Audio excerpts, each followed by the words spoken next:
Hello there, Paul Sorensen speaking. You're probably here because you just typed in how to find your purpose and passion in life. Two very strong words in one sentence.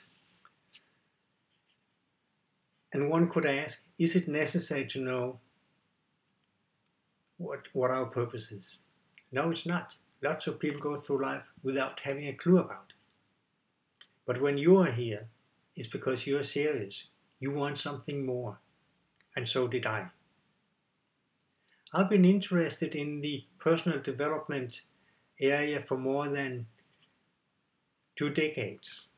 I've come across people like Jim Rohn, Anthony Robbins, Mark Victor Hansen, Bob Proctor, Wayne Dyer, Dennis Waitley, and lots of other people.